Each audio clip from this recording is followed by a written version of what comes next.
Srečno, lega. Srečno v oddaji Med rudarji. Tako se pozdravljajo rudarji ali knapi, kot jim rečemo v Zasavju.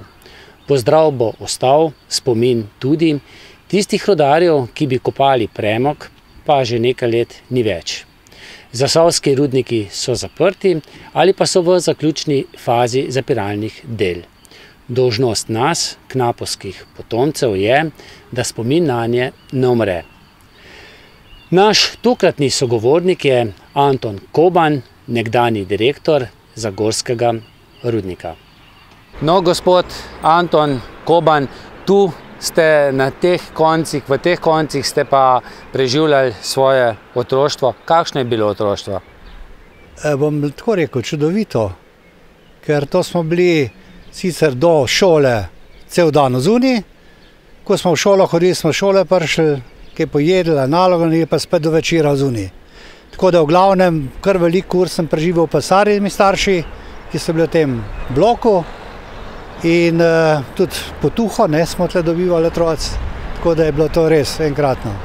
Z njimi sem potoval po Sloveniji, tudi na Hrvaško, vse posod sem s sabo jemala, ker sem bil prvi v družini, prvi otrok. Ampak niste bili pa prvi Anton? Ne, to je pa zdaj bilo že tako, da je oče Anton bil moj, pa še njegov oče. Pa tudi zdaj je, Luka, Toni, naslednik, pa vaš sin je Toni. Zdaj so pa spet Toneti naprej, da. Kakšna družina je bila to? Delavska?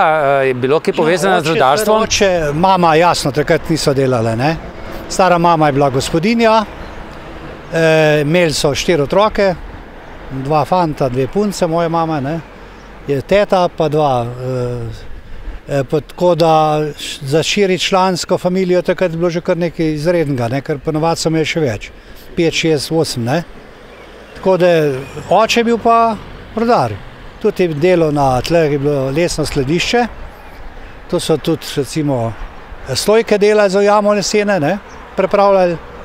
No, potem je šel pa v jamo, tako da velikokrat sem gor bil na tem oknu, pa gledal, zraven pa je bil Runo, njihov pes, genialc, za psa. Je čez cesto pogledal levo, desno, pa je šel čez.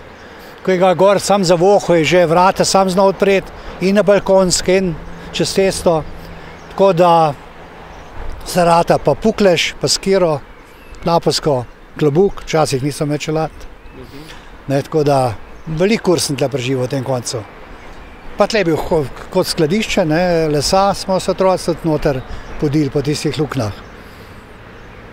Kakšna je bila pa hrana v tistih časih? Jaz imam čudovit okus še v možganih. Domače koline, čudovite kuharice, tako kot stara mama, tako kot moja mama, tako kot teta. Tako da se res, da sem bil takrat relativno mlad, ampak vem, da polno bel kruh, so pekle mlince, mi smo rekli mlinci, tako kot danes pica, z jajci v cvirki, zavihan rob, krajc, nafrišen pečen kruh, stara mama vzad je peč, dol spod, krušna. So si pač vrste naredili, takrat so bili na vrsti in sem prišel zraven, mi odrezala krajc, še topo, tisto mečo ven pobral, pa skoraj na konc. To imam še zdaj v spominu in v okusu. Imate v spominu tudi kakšne igre, ki ste se šli otroci, ali pa mogoče starši?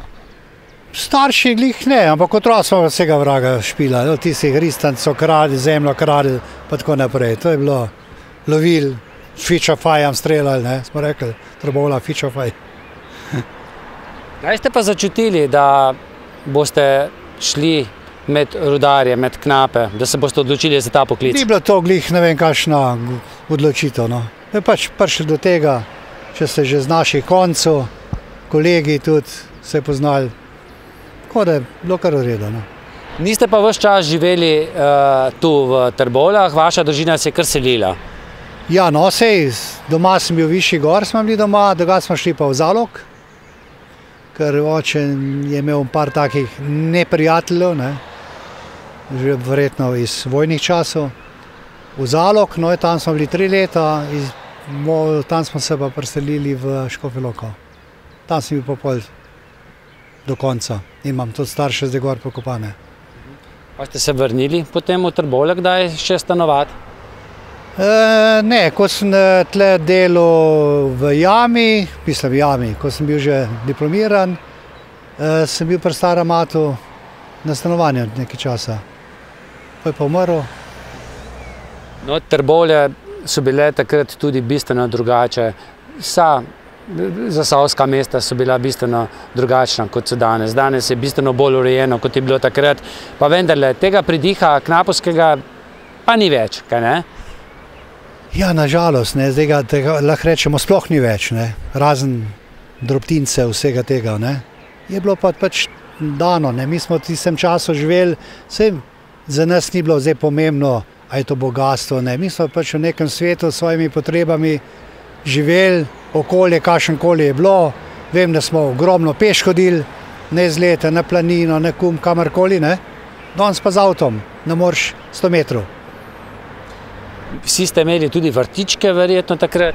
Vrtičke, stara mama je tle glih v telem koncu imela tudi štalo s prašiči, mrli sta na 2 prašiča zredili, še zdaj voham tiste jetrnice pa klobase, to je bilo čisto drugače, tudi drugačni prašiči, drugačno meso, drugačna hrana. Mi smo imeli vse bolj, se ni bilo, ne, se recimo v tem Trbovljci smo se kopali otroci. Če si stopil na žebelj, nič hudega, ven z ga spulil, si isto desko vred, ne, noben zastrupil, nič. Ni bilo tisti detergentov, ne vem kakšnih strupov vod, ne, so bili krasne ribe not. Tako da, še zdaj vem, ko so lovili, oče je bil pa ribičih, je ribe lovil. Ste bili v primerjavi z drugimi, recimo rudarskimi družinami, kaj bolj napredni, kaj bolj bogati mogoče, ali ste bili kar bolj primerno vsi isti?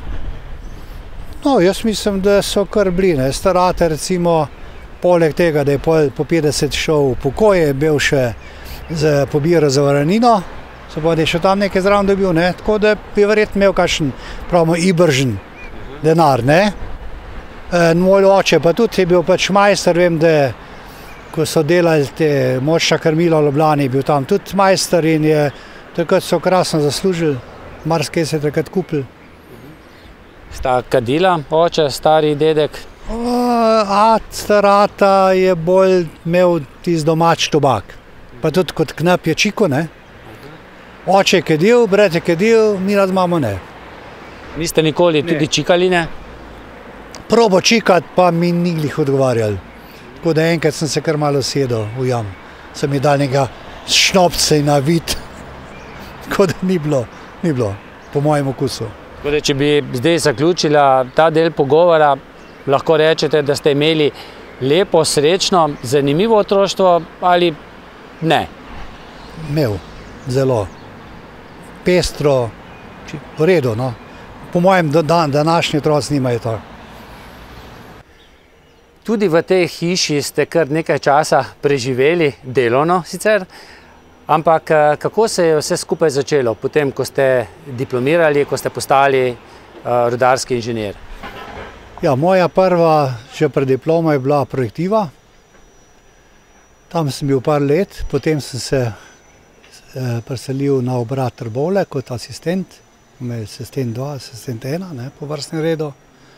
No in kmalu po tistem leta 80, ne, so pa me hitro rabili šefa v Zagorju in sem dobil komando od tehničnega direktorja rudnika, greš v Zagorje. Ne, čeprav ta pot ni bila čisto normalna, ne, ker ponovadi je bilo tako, da si bil asistent, potem bratovodja, ne, pa potem rekel na politično funkcijo, kot je bil takrat vodja TOS, ne. Rekel, nekaj so rekli direktorje, ampak uradno sem bil vodja TOS, ne.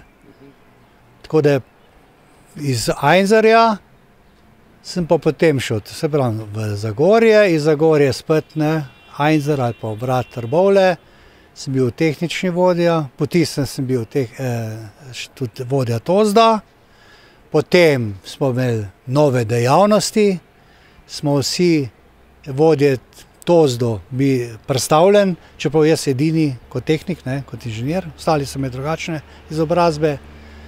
Tam sem bil nekaj časa, no potem sem prišel pa v to hišo za pomočnika vodje službe varstva pred delo, sem imel pač določene zadolžitve, med drugim recimo razstreljevanje, tako da sem hodil po vsem rudnikih kontrolirati skladišče, pa delo z razstreljivi, tudi izobraževanje zraven spadalo, rudarjev, preverjanje znanje, tako da no, po tistem sem pa bil pa imenovan za vodjo SVD in sem ga tisto uporabljal do konca leta 5.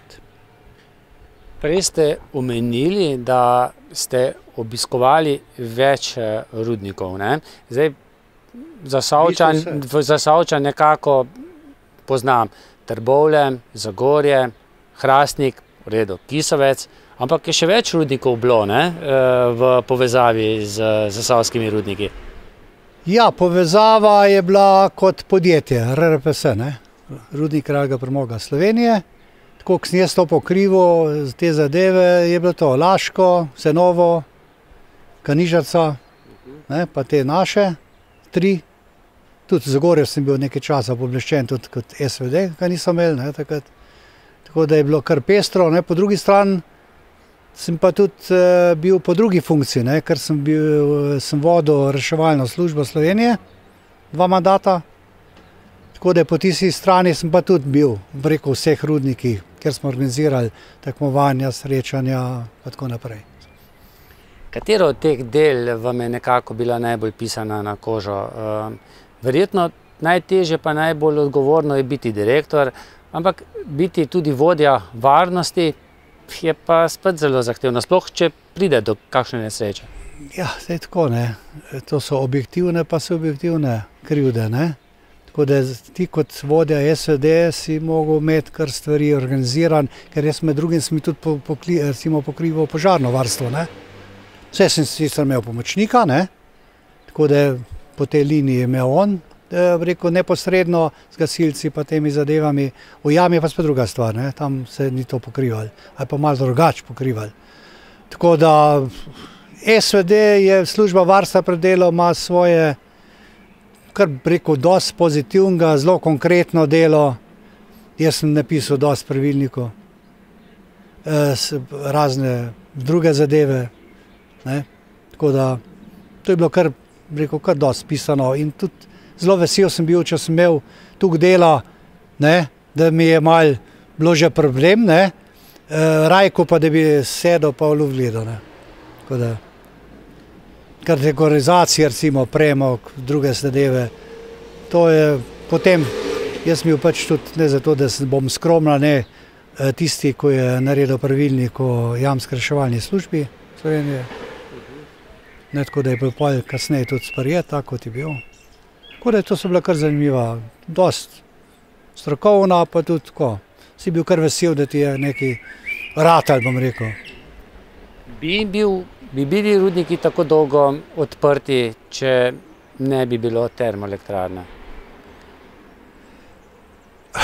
Trbovlje je v bistvu že odkopal svoje zaloge in so potem šli odpirati talni premog, talnino, tako rekoč, z majhno kurilno vrednostjo, tako da takrat je bila ta edina rešitev. Če tega ne bi bilo, potem že zdavnaj ne bi rudnikov bilo, ne. Ker je bil niti 9 gigajoulov ni imel ta premog, mislim, in je ta elektrarna tudi bila na tako kurilno vrednost projektirana.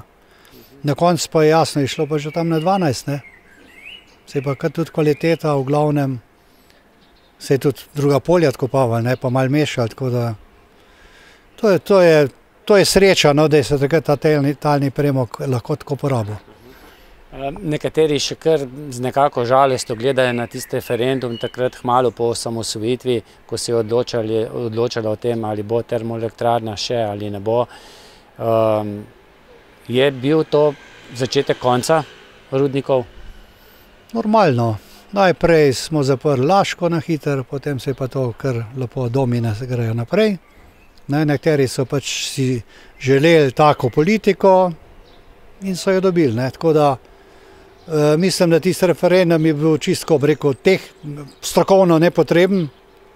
Nekdo bi mogel strokovno stati za tistimi zadevami, številkami, toliko megavatov, se ta elektrarna je bila relativno mehna. Ne, kaj pa je to 120? tam po svetih imaš po 2000, pa ne vem, megavatov, ne. Tudi recimo, če gledaš elektrarno nuklearko, se je relativno majhna, ne. Tako da je škoda, ker takrat niso zgradili večjo, no zdaj pa ta, bi rekel, plinska pa kot neka rezerva, ne. Še vedno, čeprav je rjasta, ne, ampak je pa menda še obratuje. Mislim, lahko obratuje. Pravijo, da sicer Zasavčani znamo skupaj stopiti, ampak se mi zdi v primerjavi s Šaleško dolino pa ne. Ne. Jaz to rekel, kako sem to direktno čutil, ampak vem, da smo se velikokrat o tem pogovarjali, da če sta šla dva iz Trbovelj v Ljubljano, sta imela vsak svoje stališče, ne. Tako da to ni bilo glih, ali pa bom rekel, vse tri doline niso glih bile za skupaj, ne. Se vemo, takrat tudi ta toplovod Zagorjani niso bili za to, ne, da bi se elektrarne potegnil, ki je bil že vsem nek dogovorjen. Je še kaj premoga spodaj? V Trbovljah ste rekli, da ga ni, v Hrastniki mogoče Brnica. Ja, tam je bila tako varianta, da bi še tist odkopali, ne, so se odločili, da ne, tle pa ni. Vam je to žal, da ni rudarstva več, da umira, ali je to pač dejstvo? To je dejstvo, ne, se po svetu so ogromno rudnikov zapirali, ne, tudi Nemčija ima samo en par, v glavnem ima površinske kope, ne. Mi pač te sreče nimamo, ali pa kaj vem. Ali pa imamo srečo, da nam celo pokrajina ne gre v neki razkopavanje, ne. Sami smo mehni, neka Nemčija se lahko prvošči par kilometrov ali pa par 10 kilometrov pobrati premo, pa nazaj zasut, ne. Kakšna je bila pa štimunga, če se po knapovsko izrazim, v tej hiši? Kako ste se ujeli med sabo? Mislim, da zelo redko je bilo daj kakšni problem, drugače je pa bilo kar v redu. Ni bila kamaratušna samo v jami, ampak tudi... Ne, smo tako sodelovali, še po drugi uri ali pa tretji. No, rudarji ste imeli vedno svoje besedišče in tudi to področje se je imenovalo Einser. Vem, da je v knjigi Počez in po dolgem, Trbovlje, Počez in po dolgem, žal že pokojni Tine Lenarčič, tudi vaš nekdanji sodelavec, veliko popisal. No, zakaj se je reklo Einser? To so bile etaže, se pa to je bila prva etaža, višji gor je Cvajer, pa Drajer. Tam, ko je šaht. Vmes je pa Cvajer, ne. Kaj pa za nama? To je pa talni rov, to je bil pa vhod moštva iz obrata Trbovlje v ta del jame. Tle je bila iz te lamparne. En del se je pa tudi vozil gor na Frančiško. Je pa tam, ko se je tam odkopalo, se je pa tam na Frančiško rovo noter tudi šlo, je pa v bistvu upadnik Frančiška. In knapje so šli tu peš v jamo? Ja, to so bile v glavnem bližji, tle dol je hmalo bilo delovišče, če pa ne so se pa mogli pripeljati, AB, to je bilo najbolj oddaljen proti Ojstru jami, tam so se pa pripeljali. Kaj pa je to? Viseči vozički? To je viseča žičnica ali pa lokomotiva, šarf. No, ta je kar prišla do delovišč. Zapal široki čel, blizu, ne, je pripeljala material, v glavnem pač je bilo treba kaj odpeljati, drugače pa dostava je bila s temi visečimi lokomotivami. Je dolgo deloval ta del rudnika? Še ste vi delali? Ja, to je bilo zdaj, to je ta zadnja, ko se je tle zaprl, potem pa še Hrastnik. Ni več. Se je preselilo v Hrastnik zadnja leta. Tako da, zdaj ne vem, kdaj točno datum se je to zaprlo, ampak ni bilo tle dosti perspektivno odkopavanje. Tone, zagotovo je v Zagorju najbolj prepoznavni znak rudarstva, pa ostanek rudarstva, tale lokomotiva, se še vi spomnite, kako je vozila od tu pa proti železniški postaji? Ja, se me je veliko zbudila na vse zgodi, ne? Ker vemo, da tle, ko je zdaj park, ta steza dol je bil tir. In tam, ko se gre na avtobusno postajo, je bil prehod za pešce, ne? Pa je fajn časi tulla, da so se ljudje umaknili. ne, ker niso se glih držali. Ne. Tako da je kar, se spomnim doskrat, kako sem rekel, lokomotiva gre in je par vagonov premoga peljala na postajo. Koliko vagonov pa je ponavadi peljala? No, po mojem več kot 10 ne. To se je sprot odvažali, ker tudi ni bilo glih, ne vem kakšen ta prostor za nakladanje, ne. Ker to je v bistvu bila separacijska zadeva, ne. Jaz kot šef, rudnika, ne, sem bil vodja rudnika, to je bil pa vodja separacije, ne. To smo imeli takrat po obratih v bistvu, ne, pa vodja rezda, ne, se bo delavnic. Pa nekaj časa je bila, se jaz spomnim iz pripovedovanj, suha separacija, potem pa mokra separacija. Mi lahko to malce razložite? Ja, suha je lahko na zrak, ne. Se pa da vrtinči, pa dodatke, mokra je pa v glavna voda pa aditivi, ne. Recimo, kakšne težke kovine, da se potem to usede jelovina, premog pa odplava po vodi naprej. In to je vse šlo potem v Medijo in naprej v Savo? Tudi velikokrat je bila zelo umazana, črna. No, sej, značilno je, da recimo Trbovlje, ki je bila tako velika separacija, so nižji dol imeli lovilce premoga, ne, in se jih pobirali ven. No, in ko se je nekdo odločil, da bo zapustil kakšno tovarno, pa se zaposlil v rudniku, pogosto smo slišali, da bo najprej delal na separaciji, potem tudi, da bo laufar. Lahko malce to razložite, te pojme? Ja, rudarji so bili rangirani, ne. Se pravi, laufar, ne, to se pravi prvi, ne, na lestvici od ospod, potem so bili pomočniki, kopači, ali pa hajarji, so mi rekli, ne. To je bilo pa že kar šarža. Pa so bili pa nadzorniki, potem so bili poslovodje, potem so bili tehnični in potem smo bili, recimo, tudi vodje ali pa direktorje, ali pa kako hočete, v tem smislu. Jaz sem včasih slišal tudi za ta naziv šusman. Ja, šusman, to so bili strelci. Se pravi, rudar, ki je imel izpit za strelca, to je v bistvu bil tudi prvi za nadzornikom po rangu. Kdo so bili pa v jami med knapi bolj cenjeni, štromari, električari ali šlosari, kovinari? To pa težko rečem, ne. Ker so bili tako vsi iz enega gnezda, bi rekel, rezda delavnic, ne. Zdaj tako, ne, če ni elektrike, nič ne laufa, ne. Je tako? Če je kakšna okvara, en del ne laufa, ne. Se pravi, pri nas elektrika je bila zelo pomembna, ker smo ogromno vode prečrpavali, ne. Če je elektrike zmanjkali, je bil že pol problem zaradi vode. Zdaj smo mi nekako obiskali vaš rodni kraj, Trbovlje, kjer ste kar veliko časa delali, potem smo se ustavili tu v Zagorje, šli bomo še v Kisovec.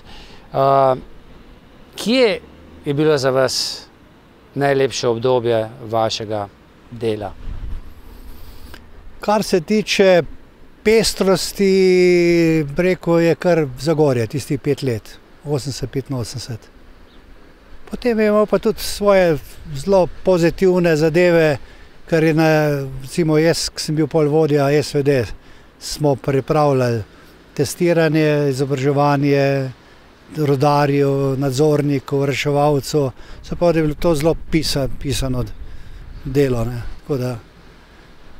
No, še zadnjo besedo o tej lokomotivi, ni bila izdelana v Sloveniji, kaj ne? Ne, to je ameriška pomoč po vojni, UNRWA, no, vozila je pa piše tudi na tabli do leta 1991. Američani so takrat kar veliko pomagali, mislim, da tudi izvozni jašek v Kisovcu, ne?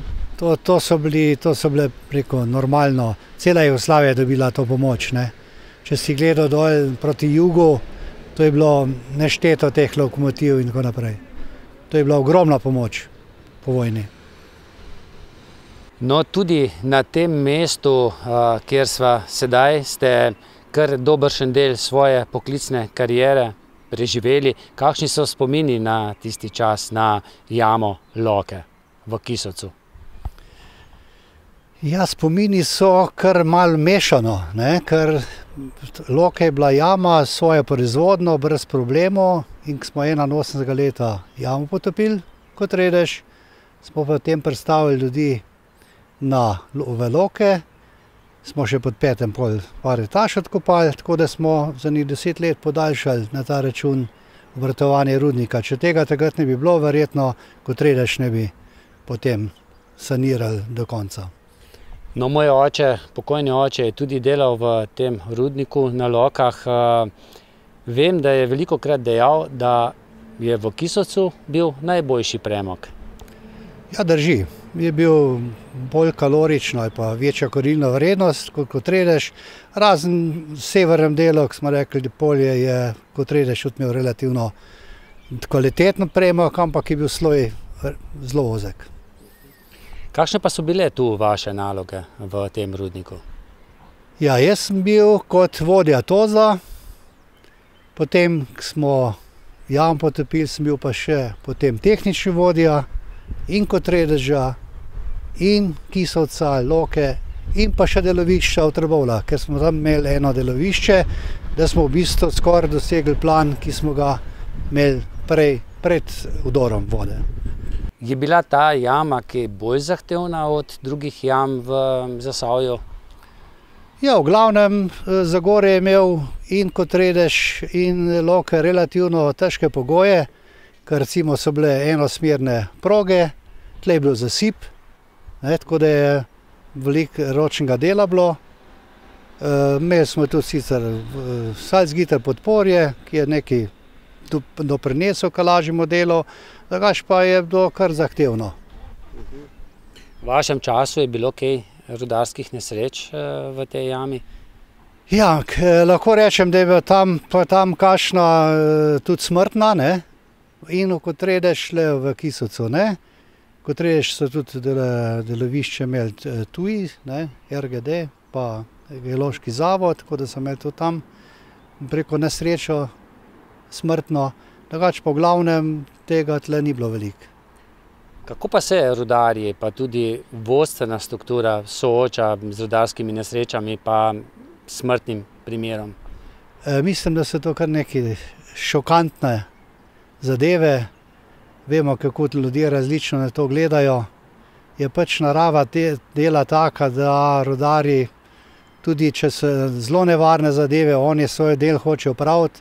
In včasih je tega potem preveč, tako kot je bila recimo Hrastniška jama, so hoteli še reševati čel, takrat, ko je bilo tisti 5 mrtvih in nažalost se zgodi, rekel, gorski udar, ki ga človek ne pričakuje. Je tu pod nama še dovolj premoga? Bi se še lahko tu dlje kopal premog?